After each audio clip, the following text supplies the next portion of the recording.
उत्थान science academy के YouTube channel पर आप सभी का स्वागत है। दोस्तों आज एक नया चैप्टर पढ़ेंगे और वो होगा लवणीय क्षारीय मृदाएं, saline and alkaline soils. Acidic soil, अम्लीय मृदा हमने डिस्कस कर लिया था। आई होप कि आपको एसिडिक सॉइल बढ़िया तरीके से समझ में आ गई होगी।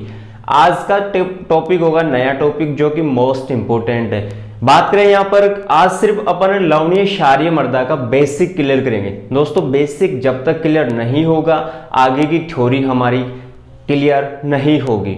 तो दोस्तों यहाँ पर बात करें लवणीय क्षारीय मृदा 11th क्लास से चली आ रही है। यदि आपने 11th क्लास अच्छे से पढ़ी होगी तो आपको यहाँ पर समस्या नहीं आने वाली, और आती है तो फिर कोई प्रॉब्लम नहीं। मैं आपको बिल्कुल बेसिक लेवल से पढ़ाऊंगा, ठीक है ना, बिल्कुल जीरो लेवल से A to Z। यहाँ से एक भी क्वेश्चन आपके बाहर नहीं जाएगा।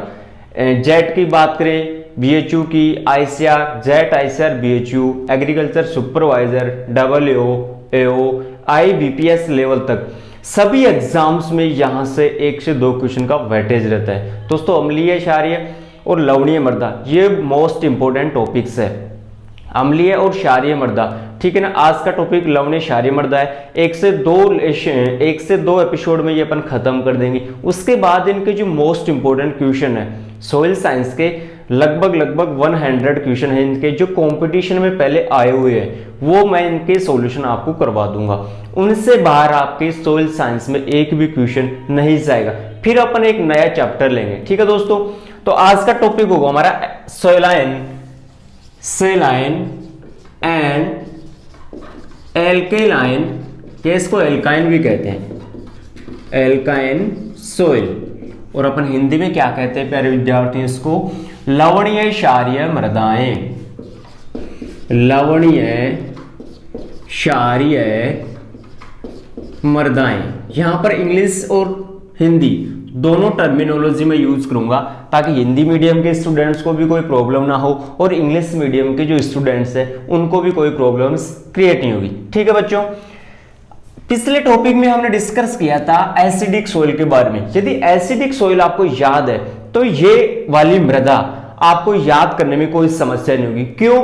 क्योंकि जस्ट अपोजिट, अम्लीय मृदा के जस्ट अपोजिट यहां पर इसका क्या होगा, इसका वर्क होगा। देखिए हमने पीएच मीटर देखा था। क्या देखा था प्यारे बच्चों? PH meter. नोट्स बनाते हुए चले इनके। पीएच मीटर हमने देखा था, और पीएच मीटर की जो खोज की थी प्यारे बच्चों वो किसने की थी, मुझे बताइए जरा, किसने की थी पीएच मीटर की खोज? कमेंट बॉक्स में कमेंट करके जरूर बताइए कि पीएच मीटर की खोज किसने की थी। किसने की थी? सोरेनसन ने की थी। कब की थी? 1909 में की थी, ठीक है। अब देखिए अम्लीय मृदा में हमने देखा था कि जिनका पीएच मान 7 से कम होता है वो मृदाएं कौन सी होती है? अम्लीय मृदाएं। यहां पर H+ की आयन की अधिकता थी। अधिक वर्षा के कारण क्या था, यहां पर अम्लीय मृदाओं का निर्माण हुआ था। अब देखिए यहां पर जस्ट अपोजिट होगा, जिनका पीएच मान 7 से अधिक होगा। अब इसमें कुछ पॉइंट्स है मोस्ट इंपोर्टेंट। एक तो ये है पीएच मान, पीएच मान क्या होगा, यहां पर 7 से अधिक होगा। पीएच मान क्या होगा? 7 से अधिक होगा, ठीक है बच्चों। अब फिर देखें यहां पर कौन से आयन की यहां पर अधिकता होगी? OH- की। यहां पर किसकी अधिकता थी? H+ की थी। तो यहां पर किसकी होगी? OH- की। तो यहां पर OH- आयन की क्या होती है? अधिकता होती है। आयन की क्या होती है प्यारे बच्चों? अधिकता होती है। Doubt clear? फिर देखें अम्लीय मृदा में हमने देखा था A, मतलब जिन क्षेत्रों में वर्षा अधिक होती है वहां पर अम्लीय मृदाओं का निर्माण होता है। लेकिन जस्ट अपोजिट यहां पर क्या होगा, जिन क्षेत्रों में वर्षा कम होती है। क्षेत्रों की बात करें तो यहां पर देखो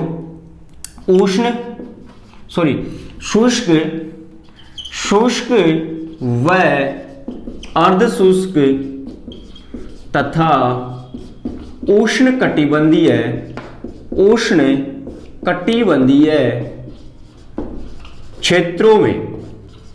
क्षेत्रों में यह मृदा पाई जाती है। यह मृदा पाई जाती है, ठीक है मेरे बच्चों। शुष्क और अर्ध शुष्क क्षेत्र कौन से होंगे?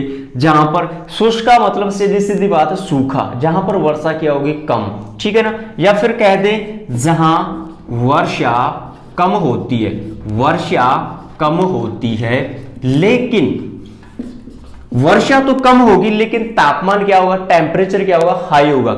लेकिन लेकिन तापमान अधिक होता है। तापमान क्या होता है प्यारे बच्चों, तापमान अधिक होता है। ठीक है, डाउट क्लियर। वहां पर क्या था, वर्षा अधिक थी, टेम्परेचर भी क्या था, कम था। यहां पर क्या है, वर्षा अधिक है लेकिन तापमान क्या होगा, सॉरी वर्षा कम है और तापमान क्या होगा, अधिक होगा। Doubt clear. फिर देखिए यहां पर मोस्ट इंपोर्टेंट पॉइंट्स बनते हैं कि जो लवणीय क्षारीय मृदाएं हैं इनको और किस नाम से जानते हैं। तो प्यारे बच्चों अन्य नाम हो गया इनका ऊसर, मोस्ट इंपोर्टेंट है, ध्यान रखियो। अन्य नाम क्या होगा इसका, ऊसर। तो लवणीय क्षारीय मृदाओं को किस नाम से जाना जाता है, ऊसर नाम से जाना जाता है। ठीक है, डाउट क्लियर। आज केवल हम इसका बेसिक देंगे, फिर लवणीय क्षारीय को अलग अलग देखेंगे, वो अपन कल देखेंगे। ठीक है ना। तो देखिए प्यारे बच्चों, लवणीय क्षारीय मृदाएं हैं वो किन क्षेत्रों में पाई जाती है, शुष्क और अर्ध शुष्क क्षेत्रों में। और बात करें कि लवणीय क्षारीय मृदाओं का निर्माण कहां पर होता है, तो देखिए प्यारे बच्चों यहां पर अपन देखते हैं कि जो लवणीय क्षारीय मृदाएं हैं वो कहां पर पाई जाती है अधिक। इसके अलावा समुद्र तट के किनारे, समुद्रीय तट के किनारों पर। ठीक है, इससे क्या हुआ, समुद्र की जो लहरें आती है, लहरों के साथ पानी आया, ठीक है ना। अब वो पानी, लहरें आई फिर वापस चले गई, तो जो वहां पर जो लवण रह गया वो वहीं की वहीं जम जाता है। तो वहां पर जो मिट्टी होती है वो कैसी होती है, लवणीय क्षारीय। क्लियर। अब देखेंगे नेक्स्ट अपन इसमें कि लवणीय क्षारीय मृदाओं का जो क्षेत्रफल है वो कितना है दोस्तों। लवणीय क्षारीय मृदाओं का क्षेत्रफल कितना है, तो भारत के संदर्भ में देखें क्षेत्रफल, भारत के संदर्भ में देखें पहले, तो भारत के संदर्भ में यहां पर कितना होगा दोस्तों, पहले भी मैंने आपको बताया था, तो कितना होगा। फिर अपन राजस्थान की बात करें तो बताइए प्यारे बच्चों, दोनों का मैंने आंसर आपको बताया था कि राजस्थान का क्षेत्रफल कितना होता है और भारत का क्षेत्रफल कितना होता है। तो राजस्थान का क्षेत्रफल तो होता है 10.6 लाख हेक्टेयर, 10.6 लाख हेक्टेयर। ये तो किसका होगा, राजस्थान का। किसका होगा प्यारे बच्चों, राजस्थान का। अब ये क्वेश्चन आया हुआ है MPUAT एग्रीकल्चर सुपरवाइजर 2014 में पूछा हुआ क्वेश्चन है कि राजस्थान में लवणीय क्षारीय मृदाओं का क्षेत्रफल कितना होता है, तो वो होगा 10.6 लाख हेक्टेयर। कितना हुआ, 10.6 लाख हेक्टेयर। यहां पर राजस्थान की बात करें तो 67.3 लाख हेक्टेयर। ठीक है बच्चों, राजस्थान की बात करें तो 10.6 और भारत की बात करें तो 67.3 लाख हेक्टेयर, 67.3 लाख हेक्टेयर। और ये राजस्थान वाला क्वेश्चन पूछा हुआ है MPUAT एग्रीकल्चर सुपरवाइजर 2014 में, मोस्ट इंपोर्टेंट है। तो ये हमने देखा थोड़ा थोड़ा इसके मोटी जानकारी, और अपन इसमें देखते हैं नेक्स्ट प्यारे बच्चों जो कि मोस्ट इंपोर्टेंट है। अब यहां पर अपन बात करेंगे कि जो लवणीय क्षारीय मृदा है, जो लवणीय क्षारीय मृदा है, क्षेत्रों की तो बात कर ली, शुष्क क्षेत्रफल, पर्टिकुलर एरिया की बात करें तो कौन से एरिया में ज्यादा होती है और कौन से एरिया में ये कम होती है।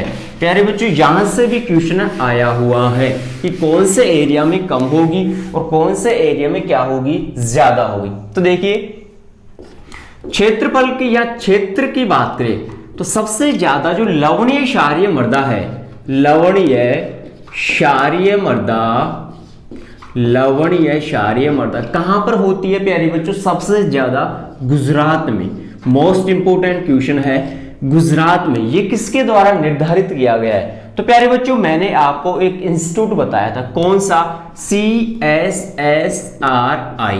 Central soil salinity research institute. कहां पर है, कहां पर होगा, करनाल हरियाणा। दोबारा से लिख लीजिएगा इसको, central soil salinity research institute कहां पर है प्यारे बच्चों, करनाल हरियाणा। ठीक है, यदि हिंदी में बात करें तो हिंदी क्या होगी इसकी, वो भी आप नोट कर लीजिएगा, केंद्रीय मृदा लवणता अनुसंधान संस्थान। इंग्लिश और हिंदी दोनों में आपको याद होना चाहिए, ठीक है। काफी बार एग्जाम में आपको ये शॉर्ट ट्रिक दे देगा और पूछ लेगा इंस्टीट्यूट कहां पर है, CSSRI कहां पर स्थित है। एग्जाम में डायरेक्ट आपको ये भी पूछ लेगा। अधीनस्थ बोर्ड का जो क्वेश्चन पूछने का जो पैटर्न है ना दोस्तों, वो बिल्कुल डिफरेंट है, ठीक है ना। तो ये आपको दे देगा, या फिर आपको हिंदी में दे देगा, या फिर आपको फुल फॉर्म देकर भी पूछ लेगा। 3 टाइप बनते हैं यहाँ पर क्वेश्चंस के। अब यहाँ पर बात की अभी हमने कि लवणीय क्षारीय मृदा सबसे ज्यादा कहां पर होती है, गुजरात में। फर्स्ट स्टेट आएगा गुजरात, सेकंड में कौन सा होगा, यूपी। कौन सा होगा, यूपी। सबसे लास्ट में राजस्थान आता है, थर्ड नंबर नहीं होगा। थर्ड से इससे बाद में तो काफी स्टेट होंगे, तो सबसे ज्यादा गुजरात में होगी, सेकंड नंबर यूपी में होगी। लेकिन यहां पर पर्टिकुलर दोनों की बात करें कि क्षारीय मृदा सबसे ज्यादा कहां पर होती है, तो क्षारीय मृदा सबसे ज्यादा यूपी में होती है। और जो लवणीय मृदा है, ये लवणीय मृदा कहां पर होगी, गुजरात में। Doubt clear. दोनों की बात करें कि क्षारीय मृदा तो कहां पर होती है, यूपी में, और लवणीय मृदा कहां पर होती है, गुजरात में। प्यारे बच्चों आपको पता होना चाहिए, गुजरात में एक क्षेत्र है कच्छ क्षेत्र। कौन सा क्षेत्र है, कच्छ रणभूमि क्षेत्र। रण क्षेत्र है, वहां पर किसी भी प्रकार की कोई खेती नहीं होती। ये समुद्र के पास का किनारा है और यहां पर भूकंप भी बहुत ज्यादा आते हैं, ठीक है ना रिएक्टर।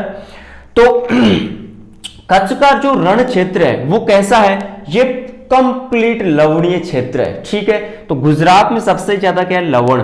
और क्षारीय भूमि की बात करें तो क्षारीय भूमि यूपी में है, उत्तर प्रदेश में। वहां पर क्या है, भूमि पानी ज्यादा है।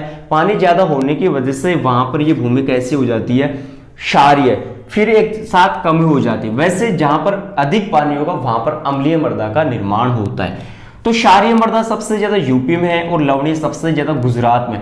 लेकिन आपको कभी भी अलग देकर नहीं पूछेगा, डायरेक्ट आपको क्वेश्चन ये पूछेगा कि लवणीय क्षारीय मृदा सबसे ज्यादा कहां पर है, तो राइट आंसर क्या होगा, गुजरात। क्लियर।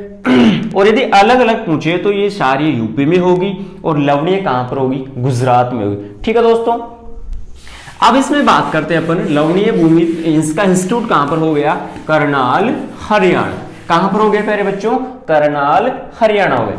अब देखते हैं अम्लीय मृदा में हमने देखा था कि कृषि की दृष्टि से सबसे बढ़िया मृदा कौन सी है, अम्लीय मृदा। क्यों थी, क्योंकि उसमें ऑर्गेनिक मैटर की मात्रा क्या थी, ज्यादा, और उसकी जो मृदा की जो स्ट्रक्चर है वो कैसी थी, बढ़िया। लेकिन इसमें क्या होगा, जस्ट अपोजिट होगा। देखिएगा वो होगा कि मृदा की भौतिक दशा, भौतिक दशा प्यारे बच्चों फिजिकल, ये भौतिक दशा इसकी क्या होती है, खराब होती है। लेकिन भौतिक दशाएं कौन कौन सी होती है ये भी तो हमें जानना जरूरी है। तो देखिएगा, एक तो होगी मृदा संरचना, सोइल स्ट्रक्चर।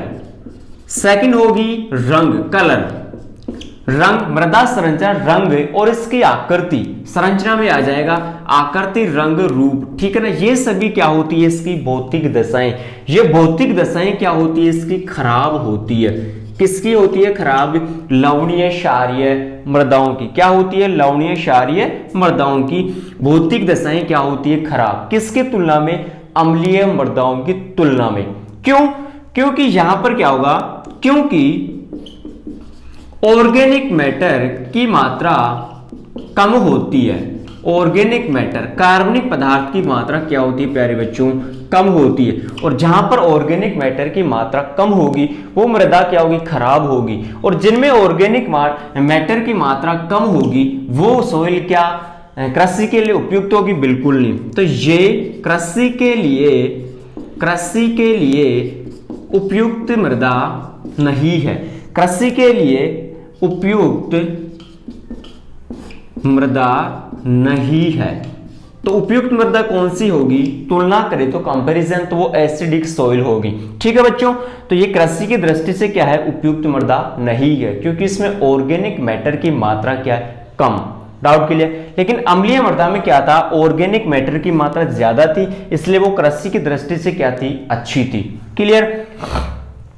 नेक्स्ट देखिए प्यारे बच्चों, यहां पर कुछ इंपोर्टेंट पॉइंट बनते हैं। एक पॉइंट बनता है मोस्ट इंपोर्टेंट है कि लवणीय क्षारीय मृदा में उगने वाले पौधों को क्या कहते हैं। मोस्ट इंपोर्टेंट, अम्लीय मृदाओं में उगने वाले पौधों को हमने कहा था ऑक्सिलोफाइट। तो लवणीय क्षारीय मृदाओं में उगने वाले पौधों को क्या कहते हैं, इसका आंसर आप बताओगे। इसका आंसर कल आपको बताऊंगा नेक्स्ट लेक्चर में। तो बताइए मुझे, लवणीय क्षारीय मृदाओं में उगने वाले पौधों को क्या कहते हैं। एक क्वेश्चन बनता है, इसमें और भी क्वेश्चन काफी सारे बनते हैं। जैसे अपन बात करें कि शुष्क मृदा में उगने वाले पौधों को क्या कहते हैं, और क्वेश्चन बनते हैं। और क्वेश्चन क्या बनते हैं कि जल में उगने वाले पौधों को क्या कहते हैं। ये मोस्ट इंपोर्टेंट पॉइंट्स है बच्चों, आप बताइएगा, फिर मैं नेक्स्ट लेक्चर में इनके आंसर आपको बताऊंगा कि शुष्क मृदा में उगने वाले पौधों को क्या कहते हैं, लवणीय क्षारीय मृदा में उगने वाले पौधों को क्या कहते हैं, जल में उगने वाले पौधों को क्या कहते हैं। बताइएगा फटाफट, क्या कहते हैं, क्या कहते हैं प्यारे बच्चों। लवणीय क्षारीय मृदा में उगने वाले पौधों को क्या कहते हैं। अब देखिए नेक्स्ट अपन देखते हैं, एक पद्धति है दोस्तों। अब मैं आपको एक सारणी बताऊंगा, यदि ये सारणी आपको याद हो जाती है तो इसका मतलब लवणीय क्षारीय मृदा में आपको कहीं भी प्रॉब्लम्स क्रिएट नहीं होगी, गारंटी के साथ। ठीक है, तो देखो एक पद्धति थी, कौन सी, यूएसए की पद्धति, यूनाइटेड स्टेट ऑफ अमेरिका। इस पद्धति ने इसको लवणीय क्षारीय मृदाओं को भौतिक एवं रासायनिक या फिर कहें कि जैविक, ठीक है ना, इनके आधार पर इनको मुख्यतः 3 भागों में विभाजित किया। फर्स्ट है लवणीय, सेकंड होगी क्षारीय, फिर दोनों को कंबाइन कर दिया, लवणीय क्षारीय मृदाएं। Doubt clear. तो देखिए सारे मोस्ट इंपोर्टेंट है। तो देखिए प्यारे बच्चों, यहां पर होगी मृदा, फिर अपन देखेंगे ईसी, फिर ईएसपी, फिर थोड़ा ज्यादा हो गया, मैं इसका गैप थोड़ा कम कर देता हूं, मृदा, ईसी, ईएसपी, फिर होगा पीएच। फिर यहां पर 2 साइंटिस्ट थे, उन साइंटिस्टों ने अलग अलग मृदाओं के नाम उन्होंने अन्य या फिर कहें कि उपनाम उन्होंने दिए थे। एक था गोदेराइज और एक था हिलगार्ड। एक कौन था, हिलगार्ड। प्यारे बच्चों, ये साइंटिस्ट मोस्ट इंपोर्टेंट है, काफी बार एग्जाम में पूछ लेता है कि लवणीय मृदा का गोदेराइज ने किस नाम से पुकारा या फिर हिलगार्ड ने किसके नाम से पुकारा, ये आपको पता होना चाहिए। ठीक है, तो देखिए प्यारे बच्चों, मृदा 3 प्रकार की अभी हमने देखा, वो कौन कौन सी थी। इनको मैं थोड़ा अलग कलर कर देता हूं ताकि आपको और बढ़िया तरीके से समझ में आ जाएगा। यहां पर पहले हिलगार्ड कर देते हैं, बाद में गोदेराइज आ जाएगा। हिलगार्ड और सेकंड हो जाएगा गोदेराइज, गोदे भाई तू है। तो देखिए प्यारे बच्चों, यहां पर फर्स्ट कौन सी होगी, लवणीय मृदा, जिसको अपन क्या कहते हैं, सेलाइन। ठीक है, सेकंड कौन सी होगी, क्षारीय, जिसको क्या कहते हैं, एल्काइन, एल्किलाइन भी कहते हैं इसको। थर्ड है, दोनों को एक साथ ले लिया, लवणीय क्षारीय मृदा, लवणीय क्षारीय मृदा। ठीक है बच्चों, अब देखिए इनको देखेंगे बिल्कुल अलग अलग तरीके से। तो देखिए लवणीय क्षारीय एंड लवणीय क्षारीय। अब कुछ इसकी नंबरिंग है वो पहले मैं लिख देता हूं, यहां पर नोट कर देता हूं। इसी 4 4 15 15 15, यहां पर होगा 8.5 8.5 एंड 8.5। गाइस ये काउंटिंग आपको पहले याद होनी चाहिए, रटना नहीं है। रटोगे तो भूल जाओगे भाई, रटोगे तो फिर मेरी गारंटी नहीं, रटोगे तो भूल जाओगे, रटना नहीं है, रटना तो इसको बिल्कुल भी नहीं है। तो देखिए 8.5 ये बिल्कुल अब सही है, ये थोड़ा नीचे हो गया, मैं वापस इसको ऊपर कर देता हूं, अब ठीक होगा शायद। ठीक है ना। अब देखिए दोस्तों 4 4 4 ईसी मतलब इलेक्ट्रिक कंडक्टिविटी, विद्युत चालकता। ईसी को क्या कहते हैं? इलेक्ट्रिक कंडक्टिविटी, विद्युत चालकता। ईएसपी ये होती है विनिमयशील सोडियम की मात्रा, विनिमयशील सोडियम की मात्रा। Exchangeable sodium percent, exchangeable sodium percent, ये होगा पीएच, पोटेंशियल ऑफ हाइड्रोजन। ये दो साइंटिस्ट है हिलगार्ड और गोदेराइस, वो अपन बाद में देखेंगे, पहले अपन ये कवर करेंगे क्योंकि यहीं से क्वेश्चन बनता है सबसे ज्यादा। यहां से 4 क्वेश्चन आए हुए हैं, डब्ल्यूओ में, बीएचयू में, जेट में, आईसीआर में, चारों कंपटीशन में यहां से सबसे ज्यादा क्वेश्चन पुटअप होता है। और एग्रीकल्चर सुपरवाइजर में भी यहां से एक क्वेश्चन होता है। ये सारणी यदि आपको याद होगी, इसका मतलब आपके 1 से 2 क्वेश्चन क्लियर हो गए और यहां से क्वेश्चन 100% आएगा प्यारे बच्चों। तो देखिए सबसे पहले अपन यहां कवर करेंगे कि जो ईसी है इसकी अधिक होगी, कम होगी, अधिक होगी, कम होगी, कैसे क्या होगी। तो देखिए सबसे पहले अपन देखेंगे अधिक। सबसे पहले क्या होती है? अधिक। अब अधिक हो गई तो यहां पर कम कर देंगे, कम हो गई, ठीक है। अधिक कम, फिर वापस क्या कर देंगे? इसको अधिक कर देंगे, ठीक है ना। लेकिन एग्जाम में आपको कभी भी ऐसा नहीं देगा, ये लिखा हुआ नहीं आएगा अधिक कम अधिक, ये कभी भी लिखा हुआ नहीं आएगा। तो फिर क्या आएगा? लिखा हुआ आएगा ये greater than, less than, greater than. कोई डाउट? जिस साइड, किस साइड? जिस साइड इतना भी याद ना रहे कि ये इसका मुंह है, ये इसका थोबड़ा, ये इसका जो थोबड़ा है, जिस साइड खुला हुआ होगा उसकी मात्रा हमेशा ज्यादा होगी, ठीक है ना। अब मैं ये कहूं कि ये एक मार्कर है और ये एक क्या है? डस्ट है, ठीक है ना। तो किसकी मात्रा ज्यादा होगी? इसकी मात्रा, क्योंकि इस साइड क्या? मुंह खुला हुआ है। Okay, doubt clear. तो ये अधिक हो गई, ये कम हो गई और ये क्या हो गई? अधिक। अब जस्ट इसका क्या हो जाएगा? यहां पर उल्टा हो जाएगा, जस्ट क्या हो जाएगा? उल्टा। अब देखिए, अब यहां पर अधिक है तो कम हो जाएगा, कम है तो अधिक हो जाएगा, ये भी क्या हो जाएगा? अधिक। तो देखिए लेस देन, यहां पर क्या होगा? Greater than. अधिक कम अधिक। अब कम अधिक कम, यहां पर मैं वैसे भी लिख देता हूं हिंदी में भी, कम अधिक, और यहां पर भी क्या आएगा?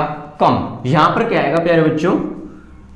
अधिक कम अधिक, कम अधिक, यहां पर अधिक आएगा, क्या आएगा? अधिक, ठीक है ना। तो देखिए अब वापस अपन इनको चिन्हित करेंगे तो क्या आएगा? यहां पर आ जाएगा अधिक, तो इसका मतलब कौन सा होगा? ये लो, कम हो गया तो लेस देन, अधिक हो गया तो ग्रेटर देन, और यहां पर भी क्या है? अधिक, तो क्या आ गया? Greater than. कोई डाउट? फिर देखिए नेक्स्ट, यहां पर क्या होगा? ये सभी अधिक होते हैं, यहां पर ये सभी क्या होते हैं? अधिक। थोड़ा ऊपर नीचे हो गए, देख लीजिएगा इनको।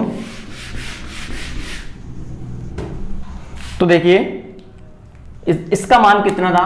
15। कितना था? 15, और इसका 8.5, इसका कितना होगा? 8.5। तो देखिए प्यारे बच्चों यहां पर अधिक कम अधिक हो गया, अधिक कम अधिक। अब यहां पर भी क्या हो जाएगा? अधिक हो जाएगा। यहां पर भी क्या होगा? अधिक। क्या होगा प्यारे बच्चों? अधिक हो जाएगा। तो देखिएगा अधिक कम अधिक। कोई डाउट? अधिक कम अधिक। लेकिन यहां पर क्या होगा? काफी बार अधिक भी दिया हुआ होता है। क्यों अधिक? क्यों? क्योंकि यहां पर लवणीय भी है और क्षारीय भी। काफी बार क्या होता है? लवण की मात्रा ज्यादा हो जाती है तो क्षारीय की मात्रा कम हो जाती है, क्षारीय की मात्रा ज्यादा हो जाती है तो लवण की मात्रा क्या हो जाती है? कम। तो यहां पर क्या लिया जाता है? अधिक, कम या अधिक? यहां पर क्या लिया जाएगा? अधिक लिया जाएगा। क्या लिया जाएगा? यहां पर अधिक। फिर इसको चिन्हित कर दो तो देखिएगा greater than, less than, greater than. कोई डाउट? कोई भी डाउट हो तो मुझे बता सकते हो प्यारे बच्चों। अधिक कम अधिक, कम अधिक हो गया तो यहां पर कम हो जाएगा, कम हो गया तो यहां पर अधिक, और यहां पर भी अधिक। अब इन तीनों में क्या हो जाएगा? अधिक ही होगा। इन तीनों में क्या होता है? हमेशा अधिक होता है। कोई डाउट? लेकिन एग्जाम में आपको अधिक कम नहीं देगा, आपको ये देगा greater than, less than, greater than, greater than, less than, greater than. कोई डाउट? अब यहां पर देखो कितने क्वेश्चन बने। देखो सबसे पहले यहां पर क्वेश्चन बना हुआ है कि लवणीय मृदा का पीएच होता है। लवणीय मृदा कौन सी होती है? ये। तो लवणीय मृदा का इसने क्या पूछा है? पीएच। ये क्वेश्चन WO 2012 में आया हुआ है। ये क्वेश्चन कब का आया हुआ है? ये क्वेश्चन आया हुआ है WO 2012 में। 2012 में पूछा हुआ क्वेश्चन है कि लवणीय मृदाओं का पीएच मान होता है तो कितना होता है 8.5 से अधिक। लेकिन एवरेज कहां से लेते हैं अपन 7 to 8.5, 7 से 8.5 तक लेते हैं, ठीक है। तो वहां पर ऑप्शन में दिया हुआ था 7 से 8.5 तक, तो राइट आंसर क्या होगा 7 से 8.5 तक। तो ये WO 2012 में पूछा हुआ क्वेश्चन है। फिर यहां से क्वेश्चन आया हुआ है शारिय से भी, और शारिय का भी क्या पूछा था उसने, पीएच मान ही पूछा था। शारिय का भी क्या पूछा था उसने, पीएच मान ही पूछा था।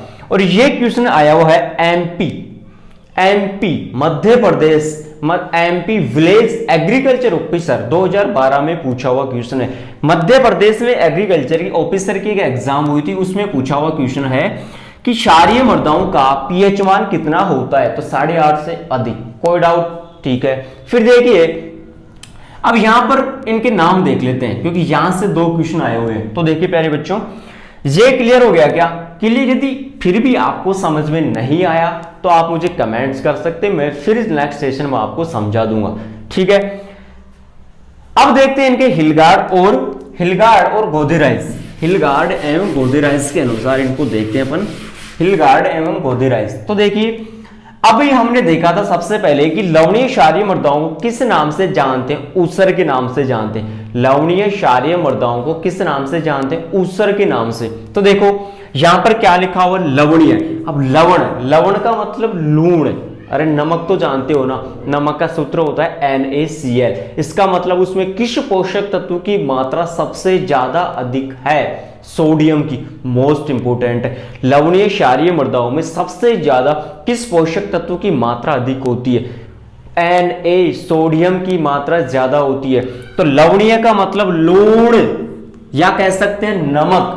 नमक का रंग कैसा होता है, सफेद, तो इसका रंग भी कैसा हो गया, सफेद हो गया। तो हिलगार्ड ने इसको क्या कह दिया बच्चों, इसको कह दिया सफेद। और उन मृदाओं को क्या कहते हैं, ऊसर। क्या कहते हैं, ऊसर, ठीक है। अब गोदेराइज ने क्या कह दिया इनको, वो अपन बाद में देखेंगे, पहले हिलगार्ड ने कौन कौन से नाम दिए वो देख लीजिए। सफेद ऊसर कह दिया। क्षारीय मृदाएं कैसी होती है, क्योंकि क्षारीय मृदाओं में ऑर्गेनिक मैटर थोड़े ज्यादा होते हैं, तो ऑर्गेनिक मैटर ज्यादा होंगे तो उनका रंग थोड़ा कैसा होता है, ब्लैक कलर का होता है। कैसा होता है, ब्लैक। तो ये कैसी होगी, काली ऊसर। कैसी होगी, काली ऊसर, ठीक है मेरे बच्चों। अब सफेद और काली, व्हाइट और ब्लैक को यदि अपन मिक्स करते हैं तो ब्राउन कलर निकलता है हमेशा। तो ये कैसी होगी, भूरी ऊसर।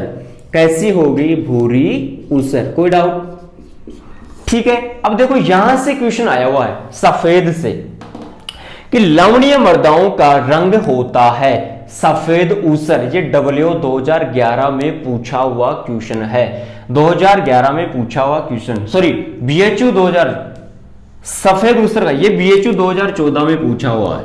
BHU 2014 में पूछा हुआ क्वेश्चन है कि लवणीय मृदाओं का रंग कैसा होता है, सफेद ऊसर होता है। सीधा क्वेश्चन उठ के आएगा, लवणीय मृदाओं का रंग होता है कैसा, सफेद ऊसर। ये BHU में पूछा हुआ क्वेश्चन है, ठीक है। अब देखिए गोदेराइज के अनुसार, गोदेराइज ने क्या कहा इनको, गोदेराइज ने इनको कहा कि इनका रंग कैसा होता है। तो देखो यहां पर इसने कह दिया सोलन चौक। क्या कह दिया, सोलन चौक। देखिए प्यारे बच्चों, यहां पर अभी हमने देखा था कि लवणीय मतलब लूण या नमक का कलर कैसा होता है, सफेद, ठीक है। तो यहां पर इसने क्या कह दिया, चौक, क्योंकि चौक ये तो मार्कर है, ब्लैक बोर्ड पर अपन लिखते हैं ना चौक से, तो चौक का रंग कैसा होता है, व्हाइट कलर का होता है। तो इसने क्या कह दिया, सोलन चौक, सोलन चौक। फिर काली मृदाओं को इसने कहा सोलन, पहले अपन इसको देखते हैं, देखिए लवणीय क्षारीय मृदाओं, इसको क्या कहते हैं, सोलन डाई, सोलन डाई, ठीक है, डाई। तो प्यारे बच्चों सबसे ज्यादा डाई तो अपन करते हैं ना बालों में, ठीक है, मैं तो नहीं करता, आप लोग करते होंगे क्योंकि व्हाइट आपके हैं, मेरे नहीं, मजाक कर रहा हूं। सोलन डाई। तो प्यारे बच्चों यहां पर क्या होता है, लवणीय क्षारीय मृदाओं, ये लवणीय क्षारीय, लवण कैसा है, रंग सफेद है, तो बाल कैसे, ये ट्रिक बड़ी अच्छी है दोस्तों, याद रहेगा हमेशा, लवणीय क्षारीय। अब देखो लवण का कलर कैसा होता है, ध्यान से सुनिएगा, सफेद। क्षारीय का कैसा होता है, काला। तो जो सफेद कलर है उसको अपन कैसा करेंगे, काला करेंगे। तो सफेद को काला करने के लिए क्या करते हैं, डाई करते हैं। क्या करते हैं, डाई। तो अपन क्या करेंगे, यहां पर डाई करेंगे, क्योंकि सफेद को कैसा करेंगे, सोलन डाई। ठीक है, इसको क्या कहते हैं हमने, सोलन डाई। अब नेक्स्ट लास्ट इसको क्या कह देंगे, सोलन टज। सोलन टज। ठीक है प्यारे बच्चों, टज टज। तो ये हुआ यूएसए की भौतिक और रासायनिक पद्धति के अनुसार इसको 3 पार्ट में अपन डिवाइड करते हैं, लवणीय, क्षारीय और लवणीय क्षारीय। ईसी, ईएसपी, पीएच हिलगार्ड के द्वारा नाम है और गोदेराइस के नाम है। दोस्तों यहां से काफी बार क्वेश्चन पुटअप होता है लवणीय और क्षारीय से। आपको दे देगा कि इसकी ईसी क्या है, 4 से कम, ईएसपी 15 से अधिक और पीएच मान 8.5 से अधिक होगी, तो वह मृदा कौन सी कहलाती है। आपको ये वाली वैल्यू देकर आपको मृदा का नाम पूछ लेगा। ठीक है, तो मोस्ट इंपोर्टेंट है। आई होप कि दी हुई जानकारी आपको समझ में आ गई होगी। कल अपन देखेंगे लवणीय को, क्षारीय को, लवणीय क्षारीय को अलग अलग तरीके से बिल्कुल डिवाइड करते हुए, और इसको किस प्रकार से अपन इसका सुधार कर सकते हैं। ठीक है दोस्तों, तो दी हुई जानकारी कैसे लगी कमेंट बॉक्स में कमेंट करके जरूर बताइए। Thank you.